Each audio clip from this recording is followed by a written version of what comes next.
Hi, everybody. It's Bizzy from Busy Living So Bomb. Busy Living So Bomb.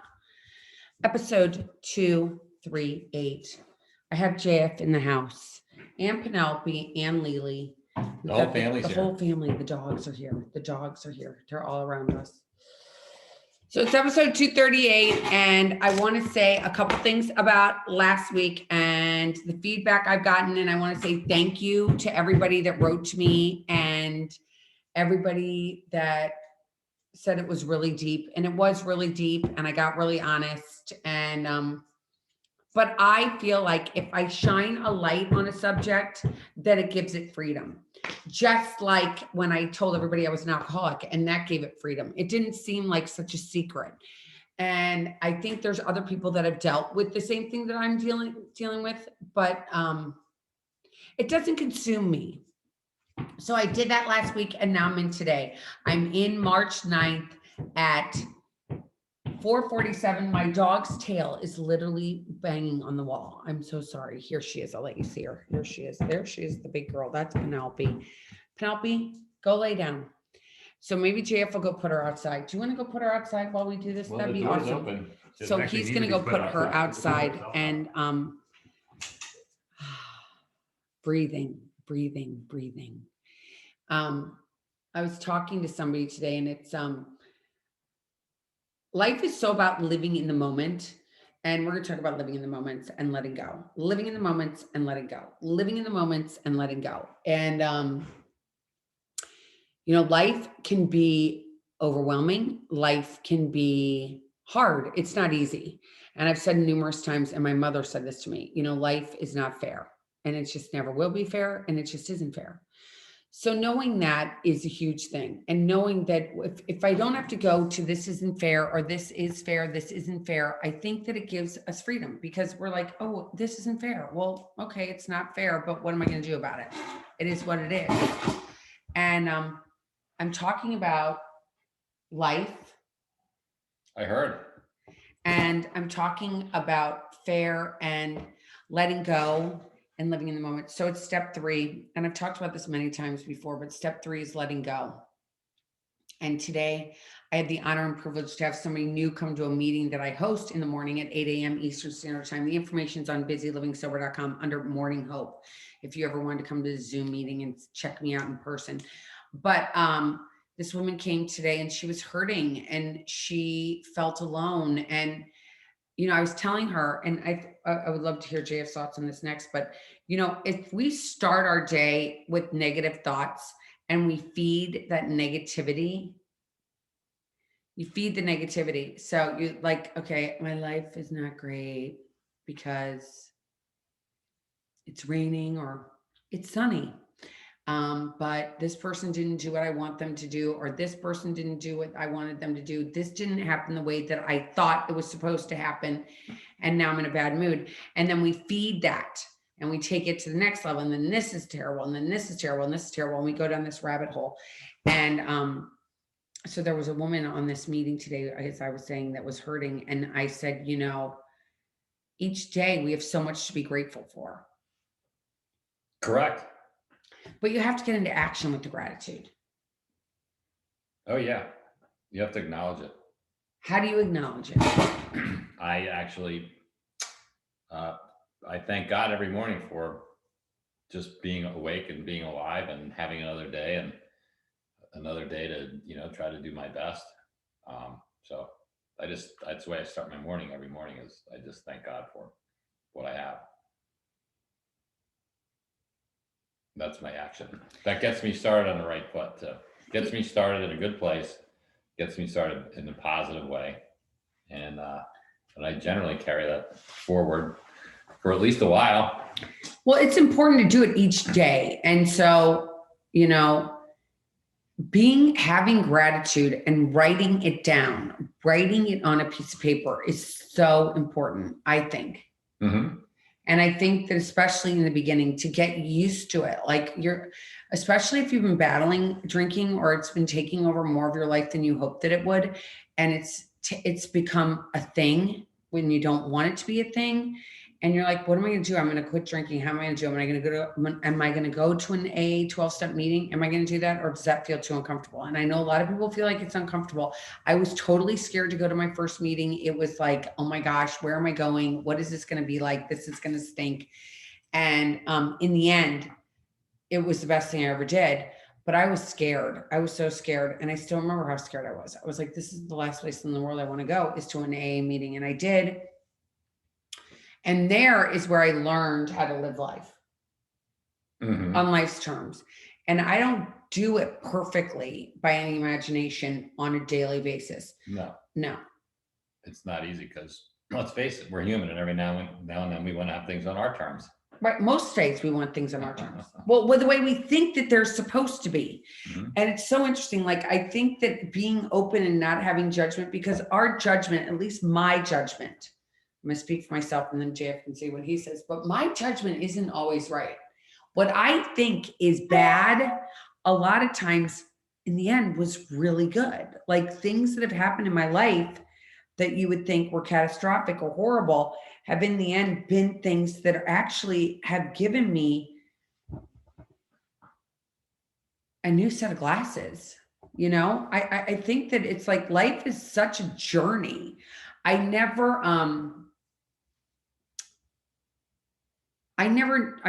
always knew I wasn't going to end up living in one place for my whole life. I always knew that. I don't know why, but I knew that. I was born in one state, Colorado. I was born in Colorado. I was raised in St. Louis, Missouri. And then at 18, I moved to Philadelphia. And then I went to college in Washington, D.C. Then I went to Colorado. Then I went back to Philadelphia. And now I've been in Florida for we're in our third year of being in Florida. Yes, we are. And it's so great to be able to go and do things sober and have this life that's like beyond anything you could ever dream of, because I am able to go and experience different things and different people and different cultures, because all over this country is different cultures, right? Every culture in this country is not the same. No, different regions definitely have different things going on. So what do you think about that? Well, I like what you said about how your own judgment is skewed, because, and then you talked about how great life is sober, because I don't know about you, but my judgment thought that like life sober was going to be not that great. That was going to be like kind of boring and not very exciting and not much fun, quite honestly. You know, it didn't seem like it's like, how can you have fun if you're not drinking? Like, how, and I kept forgetting that, like, I wasn't really having fun while I was drinking, you know? No. Because, I mean, it might have been fun for like 5 minutes out of the 9 hours that I was out on any given evening. Then it just turned into not fun. And when you're in a blackout, how can you tell if it was fun or not anyway? You have no idea what. No idea. Right? So that was bad judgment on my part, that I thought sober bad, but sober ended up being good. You know, so what do I know? You know, I don't know. And like you said, you have to, things happen, you think they're terrible, you look back and you're a lot of times you're like, thank God that happened. Thank God that happened to me, you know? And that's really the key to me, is thank God, because like I didn't know it, but God had my back. And you know, it wasn't what I wanted or what I thought should be happening, but it turned out to be the best possible thing. When we never know, like, so I never knew. I would have never guessed, you know, 24 years ago or 23 years ago, whatever it was, that, you know, I'd be right here, right now with the person I'm with. I could have guessed a million different things. I never would have guessed what actually happened, you know? And I thought I was a pretty good guesser of like what was going to happen, but I'm not. I have no clue what's going to happen. But you tried for a long time. And I want to talk about how much, like how, I don't know if we've ever talked about it, like how you had spent many, many, many years trying to manage and have something a certain way. Oh yeah. I mean, I like to think like I've had two great obsessions in my life. You know, one is that I can that I could control and enjoy my drinking. And, the other one was that I could somehow manage an outcome, that I could make something happen. Like that was a huge obsession. I really had to crash and burn to let that go. Because for a long time, I had a very clear picture of what I thought was not only in my best interest, but in everybody around me's best interest. And I really worked hard to try to make that happen because I thought I could, because that's how crazy I am. It's just doesn't work that way, JF. It's not how it happens. And really, the best part about the program and the 12 steps and all that, for me anyway, is that it took a while, it took a long time for it to sink in, but it really taught me that, the only important part of life is the moment. And the moment is, life is just a string of moments that are all put together. And when I'm trying to make something happen, obviously I can't ever be in the moment because I've always got to be like a chess master. I got to be like 6 moves ahead, um, and what I learned about being in the moment is like, that's where all life happens. That's where all the good stuff is, all the joy, all the peace, all the serenity, all the things that you want. They all happen in the moment. And it just happens organically. I can't make it happen, but I just exist in the moment, right? It doesn't take any effort for me to be in the moment because I just exist in it. But it takes effort for me to acknowledge that I'm in the moment. It takes effort for me to stay out of a future or to stay out of the past and just be present. That's a big word, present. So I can get present and then my mind starts to drift, and I have to bring it back all the time. But when I'm there, that's when I'm living life. And I never really lived life. I didn't like the moment. I always wanted something different. Like I always wanted something better. And and there's so many gifts right here in the present moment. They're all the gifts. All the gifts are right here. Everything is right and we there. miss it because we're constantly obsessed with all this stuff in the future or what somebody did to us in the past that we just lose sight of where we are. Like right now we're at, it's the 9th at 4:58 p.m. And I'm never getting 4:58 p.m. on March 9th, 2021 ever again. I don't have a time machine. I don't know if anybody really does. I know they did in Back to the Future. Sort of. Didn't work that well. No. But yeah, but I say them, and moments are just, they're constantly happening. It's a nonstop string of moments that we live through. And that's a great thing to know. It's a great thing to know if you really want to be part of, of life. And it gives you for me, it gives me the opportunity to take it all in. Absolutely take it all in. So I'm so grateful for that. And it takes time to get here. So how do you're like, I'm just new to this. How am I going to do this? This sounds really complicated. I'll tell you how you do it. You just keep coming back. That's all you do. You keep coming back. And it does sound really complicated if you're an alcoholic or an addict like myself, who likes to make everything very complicated. And, the simple answer was it just happens. The change in me just happened. It just took time. And of course, I'm like, when I decide I want something to happen, I want it to happen like this. And it doesn't work that way. It took a lot of time. It just took time. I had to have, to really be able to do it, I had to have, the faith and trust in a higher power. And that took time. And you talk about it all the time. Step 3, that's a tough one. And, but you have to get there. And it just takes time.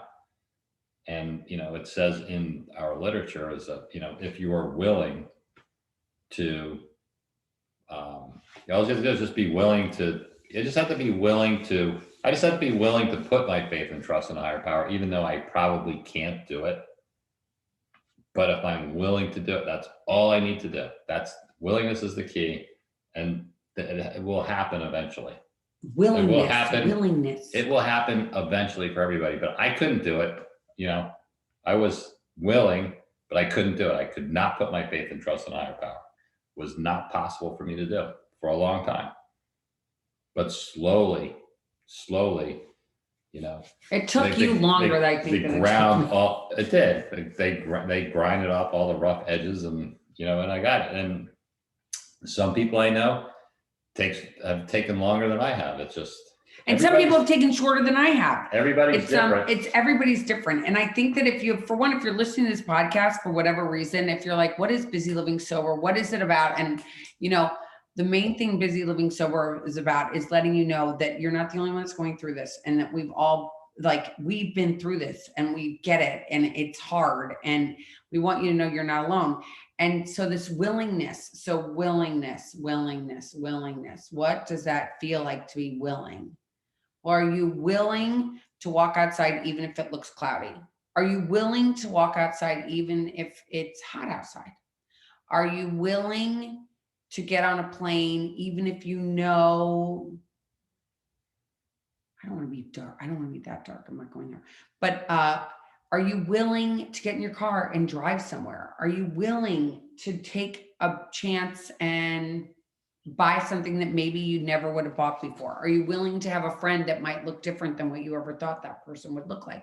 Are you willing to do something that you would never normally be willing to do? And that's like a first sign of willingness. Like That's if you're the willing. key. That's the last one, I think, is the most important thing, is that, or that's like, I have to be willing to do something that I would not normally do. I had to be willing to do things that I didn't even think like made sense. But what I really had to do is I had to be willing to believe that maybe somebody had a better idea than I did. Because I always ran my whole life like I had the best idea for me. I know me. I know what's right for me. And it didn't work. I didn't know. And I finally got willing to believe like maybe somebody else has a better, I think they're full of, what they're telling me to do.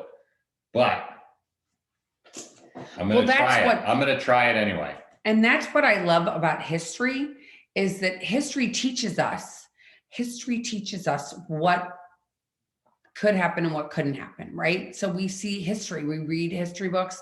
I watched people that had more time than I did sober. I always went to people that had more time than I did. And then, because I was like, they probably went through an experience kind of like I'm going through, and how did they do it? How did that person do that experience? What was it like for them? And I listened to what it was like for them. And then I ponder it some. And then I'm like, all right, I'm willing to try it the way they tried it and see what happens. But it's that willing to even listen to someone that knows a little bit more than I do. I mean, before I came into this program, I knew everything, just like JF said. I knew everything. I didn't listen to doctor, no one. I got this. I know what's right for me. You don't know what's right for me. I do. But I didn't know anything. Mm-hmm. I always related to like when you have kids and you're like, what are you going to be when you grow up? And these kids look at you like, I don't know, fireman. And you're like, oh, you're going to be a fireman. Okay, cool beans. I know my oldest was, he'd be like, I want to be a construction worker. I want to work at Digger. And I'd be like, cool. And then as they get older, you're like, what are you? And he's like, I'm going to do this. And you're like, okay, do you know who you are? But he had to figure it out for himself. He just needed somebody next to him that said, I love you and I got you no matter what. And I think that's where the key comes in, is finding somebody that loves you to walk this journey with you. And that doesn't have to be a romantic relationship. I mean, my sponsors, that's like a fellow traveler. A sponsor is someone that has done this before and can show you how they did it. And they give you guidance along the way. Mm-hmm. And I think that if you find somebody, my first person had, I don't know how much time she had when I first asked her, maybe 10 years. I mean, she had a long time. And then my next sponsor had like 28 years. And then the next person after that had 30 something years. I'm always looking for somebody that's wiser than me. I always like to speak to older people and just say, how did you manage life like this? Because life is not easy. And it's not supposed to be easy, but you want to walk through it so that you feel like you at least like yourself. And it is really hard to like yourself when you're in alcoholism. Yep. And life becomes a lot easier when we cease to struggle. And that is, that's the big part of my story. I had the struggle with, the drink. That was a big struggle that lasted for 24 years.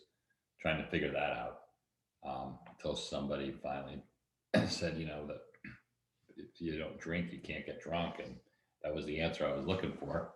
One thing I never tried, and they were right, it worked. It's worked for a long time. And then, the other struggle was just struggling with life, and that with that idea that, I could make things go the way I wanted them to go. And, when I finally really learned step 3, I didn't have to struggle nearly so much. If I struggle now, it's a choice. And I heard this a long time ago in a meeting where, somebody was new and they said, I'm really struggling and I don't know how to stop. And an old timer said, oh, well, that's easy. Just stop struggling. Just surrender, just give up and you'll be fine. And that's very counterintuitive, but it's absolutely right. And what does that mean to surrender? I mean, you're sitting here going, what does that mean? To me, that means that I have to have a faith and trust in a higher power, that, that whatever this higher power is, they have a plan. And I don't know what that plan is, but that plan works, so all I need to do is figure out what action I'm supposed to take. Like they say, do the next right thing. I'm responsible for the action. The higher power is responsible for the outcome. So once I, that's what I had to give up. That's what I had to turn over, was I'm no longer responsible for the outcome. Okay. And once I did that, my life got so much better, so much better. What I do for a living, if you get fixated on, how are things going to turn out? It's really tough. It's just you're biting your nails the entire time, and what I've learned is that I'm presented with situations and facts, and it's just I have to make the best decision, and then however it's going to turn out, it's going to turn out. So sometimes I'm going to make money, sometimes I'm not going to make money, but it's not up to me, and that's fine. It's just up to me to make the best decision that I can. And then, so I try to carry that attitude into life, as I let the outcome, I've let go of the outcome for the most part of my life. And that's the most important thing for me. Yeah, and letting go of outcomes. And you might be like, what is he talking about? That sounds kind of scary, whatever he was just talking about. And I get it, because it did sound kind of scary to me too. But what he was trying to say, I want to say in layman's terms, is like getting into action. Like, what is that getting into action? So for me in the very beginning, it was writing out a gratitude list. Like, what am I grateful for? And sometimes I wake up in the morning, okay, I'm grateful, I'm breathing. That's pretty easy. Everybody can breathe. I'm grateful I'm alive. That's 2. I'm grateful that the sun's up somewhere. It could be behind a mask of clouds, but it's up there somewhere. I'm grateful for that. And getting into that place where you do these actions, that's an action. That is an action. Getting a pen, getting a piece of paper. I'm gonna get a notepad, getting a piece of paper, and writing on it. That is an action. Mm-hmm. Getting and sitting down and saying, I'm just going to breathe right now. And I'm going to call it meditation, which could be literally 30 seconds. It could be 30 minutes. It could be 30 hours if you're like sitting in like an ashram, or you're actually living in a mosque or something. You could meditate for a long time, but doing it for 30 seconds is an action. Just sitting down, uncrossing your legs, putting your hands down. Like, so I do them open, because if you leave your hands open, I feel like it's leaving an opening for the spirit, whatever spirit that may be for you. But you open and it leaves you open. The whole thing is open, light, open. It's all about being open. And so sitting there and just breathing for 30 seconds. I mean, I'm going to tell you, it was really funny. I was watching a channel. I'm not going to say what the channel was, but they had an ad on for a device that they have that you can put on your body and it calms you down because it puts this thing around you, lets you know that all you need to do is breathe. And that's our society today. Like nobody stops and breathes. Like nobody says, I'm just going to breathe. I'm just going to let go. I'm just going to be. I'm just going to be. And I don't know what my next move is going to be, but something will happen. The phone will ring. Somebody will come to the door. Last night we'd done a podcast. We'd started doing a podcast, and actually somebody came to our door. Yep, Never happens. And right in the middle of it. We're like, okay, guess we're not supposed to be doing a podcast. So I didn't put it up. I obviously didn't put it up till now. But having that willingness just to sit. You don't have to buy a thing off the television to make sure that you can sit and be quiet. You just sit and be quiet. It's spring. It's almost spring. We're in March. It's March. So things are starting to bud all over, even in Florida. Things are starting to bud and things are starting to, be alive. And if you take the time to look at it, it's like when you're drinking, or at least when I was in my addiction, I'm going to say this, I never looked at anything because I was always worried about when I was going to get it. When I was going to get it, am I going to have enough? Is there enough? Is there going to be enough when I get home? How am I going to get home? There were no Ubers back then. But it was like, wow, you got sober a long time ago. I know. Scary, almost 15 years ago. But who's counting? It just consumed you and me. And I think we don't think about how much alcohol consumes our lives. And there's so much more living I want to do. Well, we're in it. We're in it. We're doing it. We're doing living. It. We're living. We're living. We're busy living sober. We're busy living sober one day at a time and one moment at a time. And it's just, I just have such a nicer life. And it's weird because someone else this week said, my husband told me I'm not fun anymore because I quit drinking. And I think that if you're sitting there and you're trying to do this by yourself and somebody doesn't remind you that, maybe write a gratitude list. What are you grateful for? Or somebody doesn't say, don't you have so many good things going on in your life? You can go, oh my gosh, I do. I do have so many good things going on in my life. I've just not recognized them because I've been so obsessed with what I did with my drinking. And now I'm self-diagnosing myself. I've got something wrong with me. I'm a horrible person. If you knew me and what I did, you wouldn't be my friend. It's all this stuff that goes on all up here in this head, in between these two ears. It's all made up in this head. Mm-hmm. But having the willingness to keep coming back and listening, try meeting. It's Zoom now. You can go on Zoom meetings still. Enjoy it. I don't know how much longer they're going to last. I think the one that I started in the cloud might be here forever because I think a lot of them are going to last for a very long time. I know. A lot of people like the convenience. They love it. They love it. So you can go to Zoom. You can have it say iPhone or Galaxy or whatever kind of phone you have. You can go to meetings and just sit there and be a voyeur and check it out and see if there's anything you like. And if you don't like it, leave. Go to a different one. There's like there's like thousands of them all over the world. And just doing that and trying it out and knowing that you're not alone is so important. And getting with someone that you love and trust. And with the darkness again and heaviness of last week, I was really honest. I was really open. But I want you guys as my listeners to know that I am open, honest, and authentic. And, I had a lot of guests on the show and they were promoting books. And you know what? It started not to feel great. I was like, why am I promoting all these people's books? I don't even know these people. What am I doing this for? Mm-hmm. It didn't feel like the authentic Bizzy. So it's pretty much just going to be me once a week, maybe JF. Maybe it'll get me twice a week. It's going to be whatever I feel like doing. It's like how the wind blows. My willingness to sit down. If I'm supposed to do it, I'll do it. And if I've got other stuff going on, I won't. But realizing I don't want this podcast to be a chore. I want it to be my way of giving back to this community and the society as a whole and show people that it's okay. Like this drinking and the shame that's associated with it was so debilitating for me and it held me back. And so I had a willingness to walk into that first room. I was hurting enough that I wanted help and I did anything that they told me to do. And today I'm still willing to do anything because it just feels so good to be healthy and safe and, feel good about myself.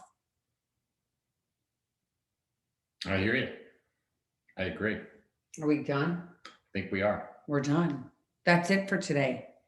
We've done our So- 30 minutes. We did 30 minutes of busy living. So we have gone over before, just not in a little while. But anyway, thanks for listening. And you can always reach us at Bizzy, B-I-Z-Z-Y, at busylivingsober.com. And that's B-U-S-Y, livingsober.com. And just know you're not alone. And you can do this. Find some gratitude, find some willingness. Thanks for coming on, babe. Happy to be here. It's fun to Hope have you. everybody has a great rest of the week. Have a great rest of the week, a great coming weekend. I'll be on before St. Patty's Day, I promise. And until next time, keep getting busy, living sober. Bye. Bye. Bye, everybody.